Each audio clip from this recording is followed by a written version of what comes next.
నమస్కారం ABK news కి స్వాగతం. హెడ్లైన్ చూద్దాం.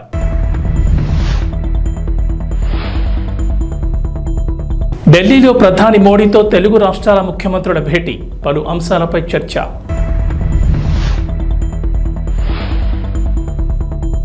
ఏపీలో వాలంటీర్లకు గుడ్ న్యూస్, చంద్రబాబు సర్కార్ కీలక నిర్ణయం.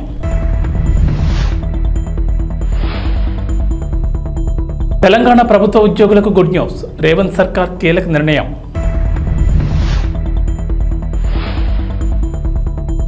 తెలంగాణకు నేడు వర్ష సూచన, పలు జిల్లాల్లో భారీ వర్షాలు. ఆంధ్రప్రదేశ్ ముఖ్యమంత్రి నారా చంద్రబాబు నాయుడు ఢిల్లీలో ఉన్నారు. బుధవారం గన్నవరం ఎయిర్పోర్ట్ నుంచి ప్రత్యేక విమానంలో బయలుదేరి ఢిల్లీకి చేరుకున్నారు. రాత్రికి ఢిల్లీ అశోక రోడ్లోని 50వ నెంబర్ బంగ్లాకు వెళ్లారు. అక్కడ ఆంధ్రప్రదేశ్ ఎన్డీఏ కూటమి ఎంపీలతో విందులో పాల్గొన్నారు. రాత్రికి హస్తిన్లోనే బస చేశారు. ఇవాళ షెడ్యూల్లో భాగంగా ప్రధానమంత్రి నరేంద్ర మోడీతో పాటు పలువురు కేంద్ర మంత్రులతో చంద్రబాబు సమావేశం కానున్నట్లు తెలుస్తోంది. ఇవాళ ఉదయం 10 గంటల 15 నిమిషాలకు ప్రధాని నరేంద్ర మోడీతో చంద్రబాబు భేటీ అయ్యారు.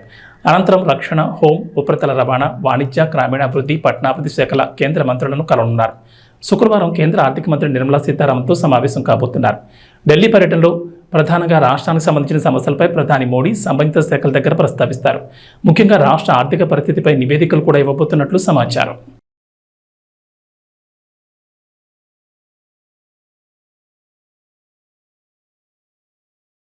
ఢిల్లీ పర్యటనలో తెలంగాణ సీఎం రేవంత్ రెడ్డి కూడా ఉన్నారు. నేటి సాయంత్రం ప్రధాని నరేంద్ర మోడీతో భేటీ కానున్నారు. గురువారమే ఇరువురు సమావేశం కావాల్సినప్పటికీ లోక్సభ సమావేశాల దృష్ట్యా అది వాయిదా పడింది. ఇవాళ సాయంత్రం ప్రధానితో భేటీకి సీఎం రేవంత్ రెడ్డికి అపాయింట్మెంట్ లభించినట్లు తెలిసింది. అయితే ఈ విషయమై రాష్ట్ర ప్రభుత్వం ఎలాంటి అధికారిక ప్రకటన విడుదల చేయలేదు. తెలంగాణకు సంబంధించిన పలు అంశాలు, కేంద్రం నుంచి రావాల్సిన అనుమతులు, లభించాల్సిన ఆర్థిక సహకారం, కేంద్ర పథకాల నిధుల విడుదలలో జాప్యం తదితర అంశాలను సీఎం ప్రధాని దృష్టికి తీసుకువెళ్లనున్నారు. ఈసారి సమావేశంలో తెలంగాణకు సంబంధించి పాలమూరు రంగారెడ్డి ప్రాజెక్టుకు జాతీయ హోదా, బొగ్గు గనుల వేలంలో సింగరేణికి భాగస్వామ్యం కల్పించడం, సైనిక్ స్కూల్ ఏర్పాటు, రక్షణ శాఖకు చెందిన భూములను రాష్ట్రానికి అప్పగించడం, విభజన చట్టంలోని అపరిష్కృతంగా ఉండిపోయిన Kazipet railway coach factory, Bayyaram ఉక్కు పరిశ్రమ ఏర్పాటు, గిరిజన వర్సిటీకి నిధుల కేటాయింపు తదితర అంశాలను సీఎం రేవంత్ ప్రధాని మోడీ దృష్టికి తీసుకెళ్లనున్నారు. ఆంధ్రప్రదేశ్లో వాలంటీర్ల అంశంపై చర్చ జరుగుతోంది. వాలంటీర్ల వ్యవస్థను కొనసాగిస్తారా లేదా అంటూ అనుమానాలు వ్యక్తమవుతున్నాయి. అలాగే జూలై నెల పింఛన్ డబ్బుల్ని గ్రామ, వార్డు సచివాలయ ఉద్యోగులతో పంపిణీ చేయించడంతో వాలంటీర్లను కొనసాగించడం అనుమానమే అంటూ వైఎస్ఆర్సీపీ ఆరోపించింది. ఏపీ ప్రభుత్వం మాత్రం వాలంటీర్ల విషయంలో ఖచ్చితంగా మంచి నిర్ణయం తీసుకుంటామంటోంది. వాలంటీర్ల వ్యవస్థపై త్వరలోనే నిర్ణయం ఉంటుందనే అభిప్రాయాన్ని డిప్యూటీ సీఎం పవన్ కళ్యాణ్ సహా మంత్రులు వ్యక్తం చేస్తున్నారు. రాష్ట్రంలో వాలంటీర్ల అంశంపై ప్రభుత్వం త్వరలోనే నిర్ణయం తీసుకునే అవకాశం ఉందని అభిప్రాయాలు వ్యక్తమవుతున్నాయి. ఈ వ్యవస్థలు చేయాల్సిన మార్పులు, చేర్పులపై కసరత్తు చేస్తున్నట్లు తెలుస్తోంది. వాలంటీర్ల ఉద్యోగాన్ని కొంత నిర్దిష్ట కాలానికి పరిమితం చేయాలనే ఆలోచన ఉందట. ప్రతి 3 ఏళ్లకు ఒకసారి కొత్తగా వాలంటీర్లను నియమించాలనే ప్రతిపాదనలు ఉన్నాయంటున్నారు. అంటే 3 ఏళ్లకు మించి వాలంటీర్లను కొనసాగించకూడదని భావిస్తున్నారట. అంటే 3 ఏళ్లకు ఒకసారి వాలంటీర్ల నియామకం చేపట్టాలనే ఉద్దేశం ఉందట. వాలంటీర్లుగా ఉద్యోగాలు చేసేవారికి ఈ 3 ఏళ్లలో ఏదో ఒక వృత్తిపరమైన శిక్షణ ఇవ్వాలని, ఆ తర్వాత వారు మంచి ఉద్యోగం సంపాదించుకునే మార్గం చూపించాలని భావిస్తున్నారట. ఈ మేరకు వాలంటీర్ వ్యవస్థలో మార్పులు చేయాలనుకుంటున్నారట. వాలంటీర్ల విషయంలో ప్రజల నుంచి కూడా సలహాలు, సూచనలు తీసుకోవాలని, ఆ తర్వాత మార్పులు చేర్పులపై ఒక నిర్ణయానికి వచ్చే ఆలోచన ఉందంటున్నారు. వాలంటీర్ల వ్యవస్థకు సంబంధించిన కసరత్తు మొదలుపెట్టి త్వరలోనే మంచి నిర్ణయం తీసుకునే అవకాశం ఉన్నట్లు తెలుస్తోంది.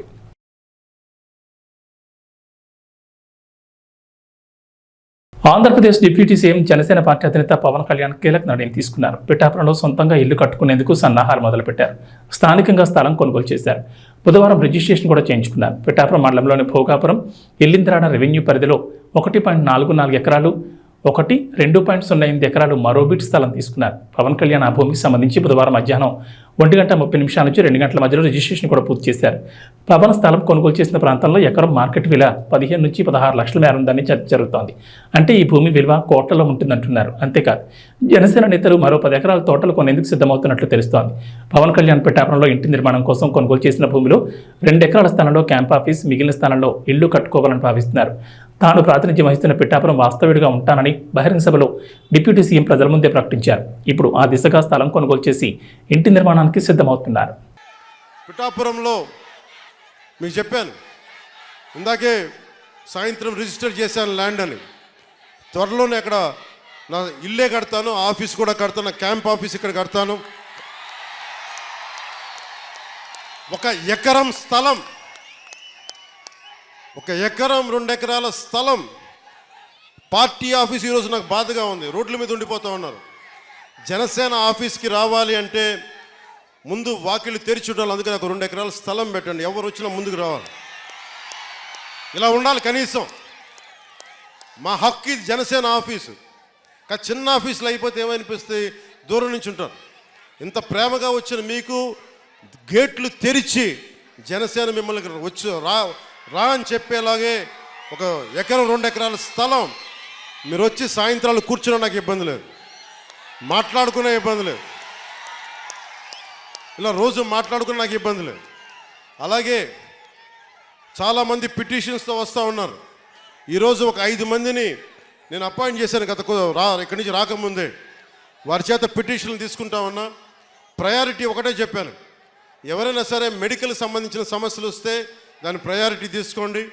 అలాగే లా అండ్ ఆర్డర్ సమస్య, ఏమైనా కిడ్నాపింగ్లు జరిగినా దాడులు జరిగినా అది ప్రయారిటీ తీసుకోండి. అలాగే విద్యార్థులకి ఏదన్నా కష్టాలు ఏదైనా విద్యకు సంబంధించి ఉంటే అది ప్రయారిటీ తీసుకోండి. అలాగే యువతకి ఉపాధి అవకాశాలు అంటే ప్రభుత్వ ఉద్యోగాలు వచ్చే లోపు మన మద్దతుదారులు, మన తెలుగుదేశం నాయకులు ఉన్నారు, తెలుగుదేశం పార్టీ మద్దతుదారులు ఉన్నారు, కృష్ణరాజు గారు ఉన్నారు, వర్మ గారు ఉన్నారు. ఇవన్నీ కాకుండా కూటమికి నిలబడ్డ చాలామంది పెద్దలు ఉన్నారు. వారందరి కంపెనీల్లో జాబ్ మేళా ఇక్కడే పెట్టుకుందాం. వారిని పిలిపిస్తాను. మన ఉదయ్ శ్రీనివాస్ ఉన్నారు, చాలామంది ఢిల్లీ నుంచి పిలిపించి జనసేన ఆఫీస్లో యువతకి మీకు స్కిల్ ఉంటే వచ్చి మీరు జాబ్ మేళా ఇక్కడే పెడతారు. మీరు వచ్చి మీ సమర్థత ప్రతిభని బట్టి మీరు ఉద్యోగాలు ఇక్కడే సెలెక్ట్ అయ్యేలాగా మీరు ఎన్నుకోబోయేలాగా బాధ్యత కూడా తీసుకుంటాం. తెలంగాణలోని ప్రభుత్వ ఉద్యోగులకు రేవంత్ సర్కార్ గుడ్ న్యూస్ చెప్పింది. చాలా ఏళ్లుగా బదిలీల కోసం ఉద్యోగులు ఎదురుచూస్తుండగా తాజాగా ట్రాన్స్ఫర్లకు గ్రీన్ సిగ్నల్ ఇచ్చింది. 5 ఏళ్ల తర్వాత బదిలీలపై నిషేధాన్ని ఎత్తివేస్తూ ఆర్థిక శాఖ స్పెషల్ సిఎస్ రామకృష్ణారావు ఉత్తర్వులు జారీ చేశారు. ఒకే చోట 4 ఏళ్లుగా పనిచేస్తున్న ఉద్యోగులను తప్పనిసరి బదిలీ చేయాలని ఉత్తర్వులు వెల్లడించారు. ఈ మేరకు ఈ నెల 5 నుంచి జూలై 20 వరకు బదిలీలకు షెడ్యూల్ ప్రకటించారు. ఎలాంటి అవకతవకలకు తావు లేకుండా పారదర్శకంగా ఆన్లైన్ కౌన్సిలింగ్ ద్వారా ఉద్యోగులను బదిలీ చేసేందుకు ప్రభుత్వం సిద్ధమైంది. మొత్తం 7 అంశాల ఆధారంగా ఉద్యోగుల బదిలీ ప్రక్రియ చేపట్టనున్నారు. స్పౌస్ 2025 జూన్ 30లోగా రిటైర్డ్ అయ్యేవారు, వితంతువులు, కొన్ని కేటగిరీల అనారోగ్యంతో బాధపడుతున్న వారికి ఇందులో ప్రాధాన్యం ఉంటుంది. సీఎం రేవంత్ రెడ్డి ఆదేశాలతో ఈ మేరకు ఆర్థిక శాఖ జీవో 80 విడుదల చేసింది. ఈ ఏడాది జూన్ 30 నాటికి ఒకే చోట 4 ఏళ్లుగా పనిచేస్తున్న ఉద్యోగులను తప్పనిసరిగా బదిలీ చేయాలని నిర్ణయించింది. బదిలీలకు విధి విధానాలు, మార్గదర్శకాలను కూడా వెల్లడించింది. సంచలన నిర్ణయాలతో పాలనతో తనదైన మార్పు చూపిస్తున్న తెలంగాణ ముఖ్యమంత్రి రేవంత్ రెడ్డి విద్యారంగంపై కూడా తనదైన ముద్ర ఉండేలా కీలక నిర్ణయాలు తీసుకుంటున్నారు. ఇప్పటికే మహిళలు, రైతులు, నిరుద్యోగులపై ఫోకస్ పెట్టిన సీఎం రేవంత్ రెడ్డి పలు ఆకర్షణీయమైన పథకాలను అమలు చేస్తున్నారు. త్వరలోనే మరికొన్ని పథకాలను అమలు చేసేందుకు రంగం సిద్ధం చేస్తున్నారు. ఇక నిరుద్యోగుల కోసం జాబ్ క్యాలెండర్ ప్రకటించేందుకు కసరత్తు చేస్తున్నారు. ఈ నేపథ్యంలోనే విద్యార్థులపై కూడా సీఎం రేవంత్ రెడ్డి దృష్టి సారించారు. ఇప్పటికే మూతబడిన అన్ని స్కూళ్లను తెరిపిస్తామని, ప్రతి పల్లెకు తాండాకు ఒక బడి ఉండేలా చర్యలు తీసుకుంటామని రేవంత్ రెడ్డి మాట ఇచ్చారు. కాగా నడుస్తున్న పాఠశాలల్లో విద్యార్థులకు నాణ్యమైన, మెరుగైన విద్యను అందించేందుకు రేవంత్ రెడ్డి సర్కార్ కీలక నిర్ణయం తీసుకుంది. క్వాడ్జెన్ అనే ప్రముఖ సంస్థతో కలిసి తెలంగాణలోని ప్రతి పాఠశాలకు ఇంటరాక్టివ్ వైట్ బోర్డ్, విద్యార్థులకు 20,000 లోపు ల్యాప్టాప్లను అందించాలని సీఎం రేవంత్ రెడ్డి నిర్ణయించారు. రాష్ట్రంలో 5G మొబైల్ నెట్వర్క్ను మరింత విస్తృతం చేసేందుకు చర్యలు కూడా చేపట్టారు. హైదరాబాద్ నుంచి శంషాబాద్ రాజీవ్ గాంధీ ఇంటర్నేషనల్ ఎయిర్పోర్ట్కు బస్సుల్లో రాకపోకలు సాగించే వారి కోసం తెలంగాణ ఆర్టీసీ కొత్తగా బస్ పాస్ తీసుకొచ్చింది. ఈ రూట్లో పుష్పక్ ఏసీ జనరల్ బస్ పాస్ను ప్రవేశపెట్టింది. ఈ బస్ పాస్ ధరను 5,000గా డిసైడ్ చేశారు. నెలవారీ బస్ పాస్తో పుష్పక్ ఏసీ బస్సులే కాకుండా హైదరాబాద్ నగరంలోని ఇతర బస్సుల్లోనూ ప్రయాణించారు. గ్రేటర్ పరిధిలో ఏ బస్సులోనైనా ఎక్కడి నుంచి ఎక్కడికైనా ప్రయాణించేందుకు వెసులుబాటు కల్పించారు. ఇదే కాకుండా జనరల్ రూట్ పాస్ను కూడా టీజీఎస్ఆర్టీసీ అధికారులు ప్రవేశపెట్టారు. బాలాపూర్ క్రాస్ రోడ్, సెల్వీనగర్, శంషాబాద్, అరంఘర్, గచ్చిబౌలి నుంచి ఎయిర్పోర్ట్ వరకు రూట్ పాస్ను అందుబాటులోకి తీసుకొచ్చినట్లు గ్రేటర్ ఆర్టీసీ ఈడీ వెల్లడించారు. ఎయిర్పోర్ట్ వరకు రూట్ పాస్ ధరలు శంషాబాద్ నుంచి 2,000, అరంఘర్ నుంచి 3,000, బాలాపూర్ క్రాస్ రోడ్ నుంచి 3,000, ఎల్బీనగర్ నుంచి 4,000, గచ్చిబౌలి నుంచి 4,000గా నిర్ధారించారు. తెనాలి గవర్నమెంట్ హాస్పిటల్లో రాష్ట్ర మంత్రి నాదెండ్ల మనోహర్ తనిఖీ చేశారు. ఈ సందర్భంగా హాస్పిటల్ ఆవరణలో పరిశుభ్రత పాటించాలని, లేకపోతే కఠిన చర్యలు తీసుకుంటామని హెచ్చరించారు. ఏం పేరు అనేది? విజయసారథి సార్. మన 28th జనవరి సార్.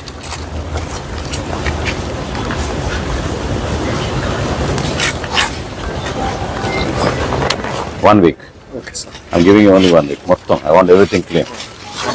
పార్కింగ్ ఇక్కడ పెట్టుకోవచ్చు, స్టాఫ్ పార్కింగ్ పెట్టుకోవచ్చు. Not there. Keep it lively environment. మన లోపల హాస్పిటల్ ఎంటర్ అవగానే సమ్ గ్రీనరీ అవి పెట్టి కొంచెం maybe that can become a creche also. అట్లాగే కదా, next to that where you kept that COVID centre, that can become a creche, small playground లాగా for kids. వేరేనా మీ శానిటేషన్? నెక్స్ట్ టైం మీరు ఒక పుస్తకం పెట్టుకుని చెప్పినవన్నీ రాసుకోండి. అర్థమైందా? నేనేమి పిక్నిక్ కోసం రాలేదు, విజిట్ కోసం వచ్చినప్పుడు జాగ్రత్తగా ఉండండి. మీరు మొత్తం ఇవన్నీ కూడా క్లియర్ చేయించండి మొత్తం అన్ని. మొత్తం క్లీన్ చేయించాం. ఇది ఓపెన్ యాక్సెస్ ఫ్రీగా ఉండాలి. ఇది tomorrow you do this part, ఆ పార్ట్ వాళ్ళు చేసుకుంటారు. సరేనా? ఇవి చేపించండి.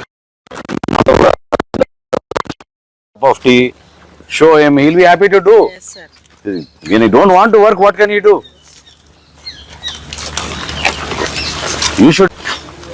You prioritize some items, Anandagaru, HDS ki. That is not enough. What is that? The size of bins in a general hospital should be very, very big. You can't keep those bins. ఇక్కడే సగం రోగాలు వస్తున్నాయి. ఆ వాసన, ఆ పరిస్థితి చూస్తుంటే చూడండి ఎట్లా ఉంది. క్విక్గా బ్యాకప్ చేసుకుని ఈ ఏరియా కొంచెం ఇది మొత్తం తీసేసి కీప్ ఇట్ ఫర్ ఎవరు మన వర్క్ ఇన్స్పెక్టర్ ఇంజనీరింగ్ ఎవరు రాలేదు కదా. నెక్స్ట్ హెచ్డిఎస్కి నాకు ఎస్టిమేట్స్ కావాలి. Okay, this entire area you keep cement so that we can keep our emergency vehicles here. Okay, sir. Once they come and drop a patient, they should be able to turn here. So ఈ ramp కట్టేసి ఇది మొత్తం area చూసుకోండి మీరు. మొత్తం ఈ area CC చేయించాం. ఈ పోల్ దగ్గర నుంచి ఆ చెట్టు వరకు అట్లీస్ట్ 2 vehicles వచ్చేటట్టు చూడండి. This can be shifted. ఇంకేంటి వాడుతున్నారు ఇది? Already we are having water coolers inside. But we have piped water supply. We are not getting. We are having 2 And what is that doing there? We are having 2 RO plants. RO plant కాదు. Municipality will supply to you piped water plant. Water facility. తీసుకోలేదు sir మా దగ్గర నుంచి supply ఉంది. We are having groundwater, sir. That's why we are. No. Don't take groundwater. మన pipe line ఎక్కడ వరకు వచ్చింది? అమరావతి ప్లాట్స్ ఉంది కదా మొత్తం. ఉంది సార్, ఏరియాలో సార్ వాళ్ళ రిక్వైర్మెంట్ ఏంటో చూడండి. Will give you water from Krishna river. మీకు అంతగానే ఏం కావాలి? మీరు ఎందుకు అనవసరంగా ఇవన్నీ పెడుతున్నారు? అది చూడండి అసలు పరిస్థితి అక్కడ. అసలు దిస్ ఇస్ ద వే మనం హాస్పిటల్లో శానిటేషన్ పెడతాం. ఇంకా బయట గురించి ఏం మాట్లాడతాం? ఎన్ని రోజులైంది అన్నారు మీరు వచ్చి? విజయ కృష్ణ మీ పేరు? ఎన్ని రోజులైంది? 20 days sir. 20 days. Issue memo to him. I thought 4 days. Okay? Issue memo, put up the memo in the HDS.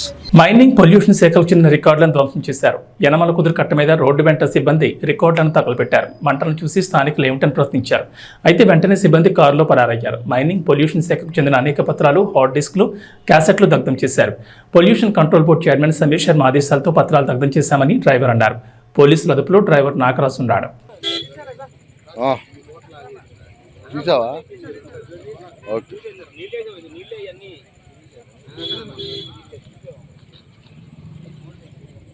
ఆ మోటార్ చూడు నారాజు.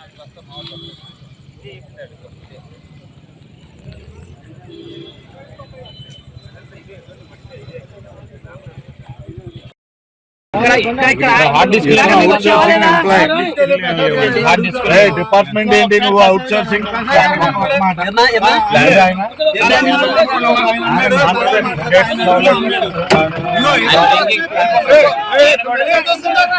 ఈయన కూడా డ్రింకింగ్ లో ఉన్నాడు.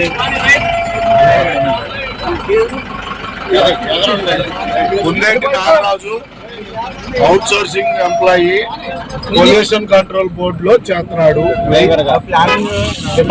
ప్లానింగ్ డిపార్ట్మెంట్ ఏం చేస్తుంటారు మీరు?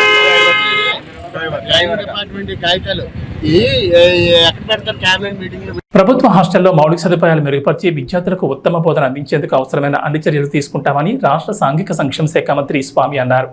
కలెక్టర్ అన్సారియా, ఎమ్మెల్యే దామచర్ల జనార్దన్తో కలిసి ఒంగోలు భాగ్యనగర్లో ఉన్న భద్రుల పాఠశాలను, సాంఘిక సంక్షేమ హాస్టల్ను ఆకస్మిక తనిఖీ చేశారు. హాస్టల్లోని బాలికలకు అందుతున్న వసతులు మరియు వారి సమస్యలను స్వయంగా అడిగి తెలుసుకున్నారు. ఈ సందర్భంగా విద్యార్థులు హాస్టల్లో పలు సమస్యలను మంత్రి దృష్టికి తీసుకొచ్చారు. విద్యార్థులకు వారికి కావాల్సిన మౌలిక సదుపాయాలను వెంటనే అందించాలని సంబంధిత అధికారులను మంత్రి ఆదేశించారు. రాష్ట్రంలోని అన్ని ఎస్టీ, ఎస్టీ, బీసీ హాస్టల్లో మౌలిక సదుపాయాలు పెంపొందించి వారికి నాణ్యమైన విద్యతో పాటు నైపుణ్యాన్ని కూడా పెంచేందుకు రాష్ట్ర ప్రభుత్వం అన్ని చర్యలు తీసుకుంటుందని మంత్రి తెలిపారు. ఈ కార్యక్రమంలో మంత్రితో పాటు సాంఘిక సంక్షేమ శాఖ డిప్యూటీ డైరెక్టర్ లక్ష్మణాయ్, దివ్యాంగుల సంక్షేమ శాఖ సహాయ సంచాలకులు అర్చన, ఒంగోలు ఆర్డీఓ సుబ్బారెడ్డి తదితరులు పాల్గొన్నారు.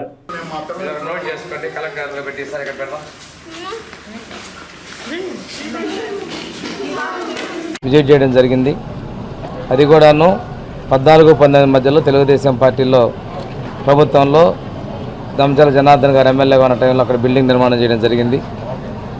అక్కడ కూడా ఇప్పుడే కలెక్టర్ గారు చెప్పినట్లుగా కొన్ని మార్పులు తీసుకొని రావాల్సిన అవసరం ఉంది. ముఖ్యంగా బాత్రూమ్కి వెళ్ళినప్పుడు వాళ్ళకి ఏదైనా ఇబ్బంది వస్తే మనలాగా పిలిచలేరు, మాట్లాడలేరు. కాబట్టి ఒక ఎమర్జెన్సీ బెల్ సిస్టమ్ ఒకటి ఏర్పాటు చేయాలనేది నేను ఏడీ డిజేబుల్డ్ వారికి తెలియజేయడం జరిగింది. తర్వాత సాంఘిక సంక్షేమ డిగ్రీ పోస్ట్ మెట్రిక్ హాస్టల్ 2, 3ని గౌరవ ఒంగోలు ఎమ్మెల్యే దామచర్ల జనార్దన్ గారు కలెక్టర్ గారితో కలిసి విజిట్ చేయడం జరిగింది. ఇప్పుడు ఇక్కడ ఉన్నటువంటి సమస్యల ప్రధానంగా జంగిల్ బాగా పెరిగిపోయింది. ఈ హాస్టల్ బిల్డింగ్ కూడా ఆ రోజున జనార్దన్ గారు ఎమ్మెల్యేగా ఉన్న సమయంలోనే ఏర్పాటు చేయడం జరిగింది. ఇక్కడ గొప్ప విశేషం ఏంటంటే Damacharla Anjaneyulu polytechnic college, Damacharla Sakkubayamma women's college పక్కన ఉండటం, ఈ హాస్టల్ ప్రెమిసెస్ కూడా ఇందులో ఏర్పాటు చేయటం, వారి మనవడు జనార్దన్ గారు ఉన్న సమయంలో హాస్టల్ బిల్డింగ్ నిర్మాణం చేయటం, ఇక్కడ పిల్లలు కూడా 2 చోట్ల నుంచి చదువుకోవడం అనేది వారి కుటుంబానికి వీటన్నిటికి కూడా అనుబంధం ఉన్నది. ఇప్పుడు కూడా వెంటనే ఇక్కడ డ్రైనేజ్ సిస్టమ్ వేసి కూడా మున్సిపల్ కమిషనర్గా వారు ఉత్తర్వులు ఇచ్చారు. డ్రైనేజ్ సిస్టమ్ కనెక్ట్ చేయమని, తర్వాత వాటర్ సరిపోయినంత లేకపోతే ఇంకో సంపు నిర్మాణం చేసి సఫిషియెంట్ వాటర్ ఇవ్వమని అడిగారు. పిల్లలు ఉప్పు నీళ్ళు వస్తున్నాయి, అన్నిటికీ ఇబ్బందులు పడుతున్నామని చెప్పినందువల్ల టాయిలెట్స్ లోపల ఇంటర్నల్గా ఏమన్నా మార్పుల కోసం కలెక్టర్ గారు నేను ఏదో విధంగా సిఎస్ఆర్ గ్రాంట్ అయినా తీసుకొని డెవలప్మెంట్ చేస్తామన్నారు. రెండోది ఈ ఇక్కడ కూడా ప్రెమిసెస్ల లైట్లు కూడా ఏర్పాటు చేయించాలి. అది ఎమ్మెల్యే గారిని అది కూడా రిక్వెస్ట్ చేస్తాను. ఎందుకంటే ఆడపిల్లల హాస్టల్లో చుట్టుపక్కల లైట్లు అనేది ఉంటే ఎవరైనా ఆగంతుకులు వచ్చినా కానీ ఇన్సైడ్ లోపల నుంచి వాళ్ళకి కనిపించే విధంగా ఆ లైటింగ్ చేయాలి. డీడీ గారిని ఒకసారి నైట్ టైం విజిట్ చేసి మార్పులు చేర్పులు చూసి డీటెయిల్ రిపోర్ట్ ఇచ్చినట్టయితే ఎమ్మెల్యే గారితో సంప్రదించి మున్సిపల్ కమిషనర్ ఇంజనీర్లతో కూడా ఫాలోఅప్ చేసి కావాల్సినటువంటి వసతులు ఏర్పాటు చేయడం తీయాలని చెప్పి ప్రత్యేకంగా నేను ఒంగోలు ఎమ్మెల్యే దామచర్ల జనార్దన్ గారిని అభినందిస్తున్నా. సమస్యలు చూసిన వెంటనే మున్సిపల్ కమిషనర్ గారితో వీటి పరిష్కారం చొరవ తీసుకుందుకు మిగిలిన వసతి ఏర్పాట్ల కోసం కూడా మేము కలెక్టర్ గారు కూడా చొరవ తీసుకుంటున్నందుకు వారిని కూడా నేను అభినందిస్తూ ఇదే విధంగా రాష్ట్ర వ్యాప్తంగా ఉన్న ప్రభుత్వ హాస్టల్, అది సాంఘిక సంక్షేమ కావచ్చు, గిరిజన సంక్షేమ కావచ్చు, వెనుకబడిన వర్గాల సంక్షేమ హాస్టల్, వీటన్నింటినీ కూడా మనం అభివృద్ధి తీసుకురావడంలో ముఖ్యమంత్రి గారు చొరవ ఉన్నారు. ఇక్కడ చదువుకున్నటువంటి ఎక్కువ మంది యువతలో స్కిల్ డెవలప్మెంట్ తీసుకురావాలనేది, యువతలో నాణ్యమైన విద్య అందించాలనేది మన విద్యాశాఖ మంత్రి గారు లోకేష్ గారి ఆకాంక్ష. రేపు డిఎస్సి కూడా అయిపోతున్నాం. ఏ రోజైతే మేము ఎన్నికల్లో చెప్పినట్లుగా ఆ డిఎస్సి కూడా సోషల్ వెల్ఫేర్ డిపార్ట్మెంట్ నుంచి జిల్లా స్థాయిలో ఉచితంగా శిక్షణ కూడా మేము ఇవ్వబోతా ఉన్నాం. పిల్లలకు కూడా ఈరోజు కలెక్టర్ గారు, అదేవిధంగా గౌరవ ఎమ్మెల్యే గారు, నేను కూడా చెప్పడం జరిగింది. చదువుకొని మంచి భవిష్యత్తు ఉండాలి.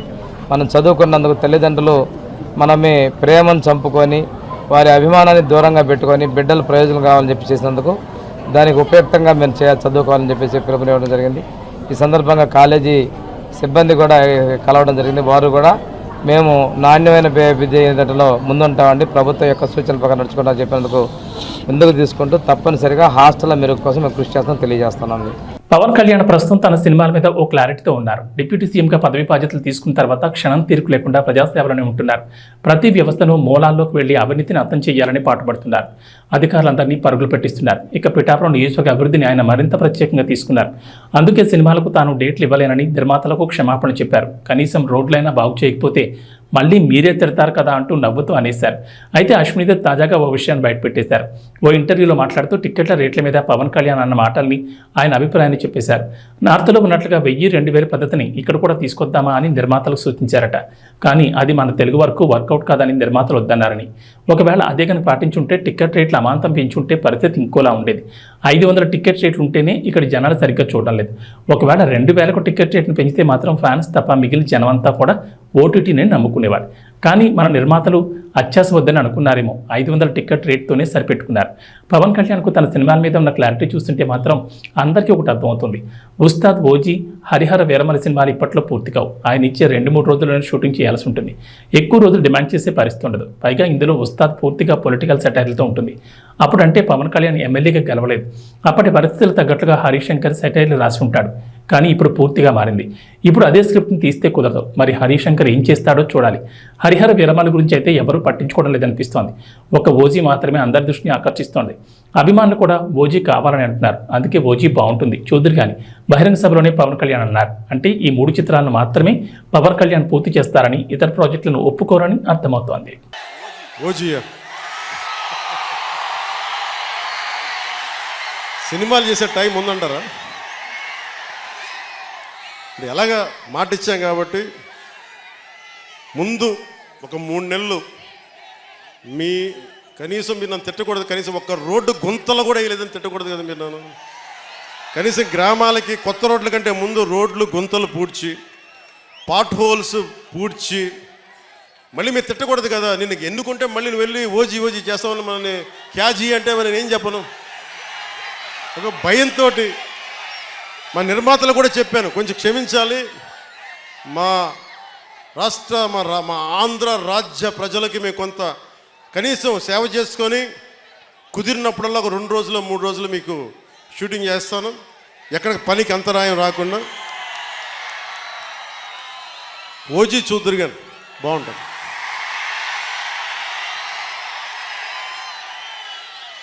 పదమూడేళ్ల తర్వాత మళ్లీ ఐసీసీ ట్రోఫీ గెలవడంతో టీమిండియా ఆటగాళ్ల ఆనందానికి అవతలేవు. T20 ప్రపంచ కప్ ఫైనల్ ముగిసిన తర్వాత మైదానంలో ఓ రేంజ్లో సెలబ్రేషన్ చేసుకున్నారు. ఇక బెరిల్ తుఫాన్ కారణంగా గత శనివారం నుంచి బార్బడోస్లోని చిక్కుకుపోయిన భారత జట్టు ఎట్టకేలకు స్వదేశానికి చేరుకుంది. ఇవాళ ఉదయం 6 గంటల ప్రాంతంలో ఢిల్లీ విమానాశ్రయంలో దిగారు. బీసీసీ ఏర్పాటు చేసిన ప్రత్యేక ఎయిర్ ఇండియా విమానంలో ఆటగాళ్లు, వారి కుటుంబ సభ్యులు, సిబ్బంది, మీడియా ప్రతినిధులు ఇండియాకు చేరుకున్నారు.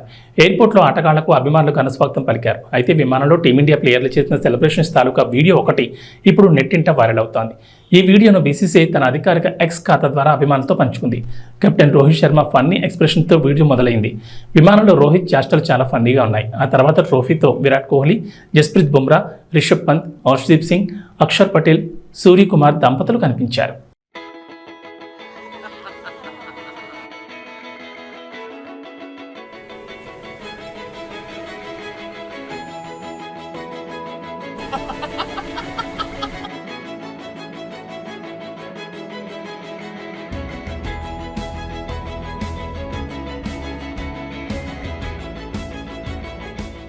इस अमेजिंग फीलिंग मैन, इसके लिए काफ़ी मेहनत की है ये हाथ में आने के लिए.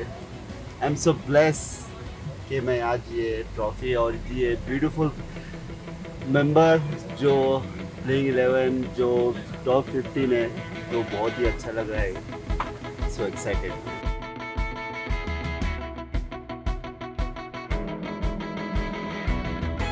This feeling you can't express in words.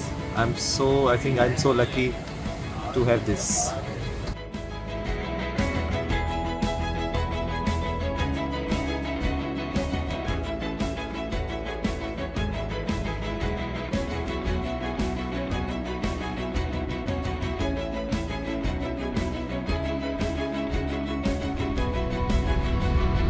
ఇక వాతావరణ విషయానికి వస్తే తెలంగాణలో వర్షాల కోసం రైతులు ఎదురు చూస్తున్నారు. ఇప్పటికే విత్తనాలు విత్తుకోక గింజలు మొలకెత్తాయి. అయితే మొక్కలు ఏపుగా పెరిగేందుకు వర్షంపై ఆధారపడాల్సిన పరిస్థితి. ఈ నేపథ్యంలో హైదరాబాద్ వాతావరణ కేంద్ర అధికారులు అన్నదాతలకు గుడ్ న్యూస్ చెప్పారు. నేటి నుంచి 5 రోజుల పాటు రాష్ట్రంలో విస్తారంగా వర్షాలు కురుస్తాయని చెప్పారు. నైరుతి రుతుపవనాలకు తోడు ఉపరితలం నుంచి వీస్తున్న గాలుల ప్రభావంతో వర్షాలు పడతాయన్నారు. ముఖ్యంగా ఉత్తర తెలంగాణ జిల్లాల్లో వర్షాలకు అవకాశం ఉందన్నారు. నిజామాబాద్, నిర్మల్, కొమరంభీం, ఆసిఫాబాద్, జగిత్యాల, భూపాలపల్లి, ములుగు, కొత్తగూడెం, ఖమ్మం, కరీంనగర్, వరంగల్, మహబూబాబాద్ జిల్లాలో భారీ వర్షాలకు ఛాన్స్ ఉందని చెప్పారు. ఈ మేరకు ఆయా జిల్లాలకు ఎల్లో అలర్ట్ జారీ చేశారు. ఇక దక్షిణ తెలంగాణ జిల్లాలైన మహబూబ్నగర్, గద్వాల, నారాయణపేట్, నల్గొండ, యాదాద్రి, సూర్యాపేట్, వికారాబాద్, సంగారెడ్డి, మేడ్చల్ జిల్లాలో జల్లులు పడే అవకాశం ఉందని వాతావరణ శాఖ అధికారులు తెలిపారు. ఇవి బులెటిన్ విశేషాలు. నమస్కారం.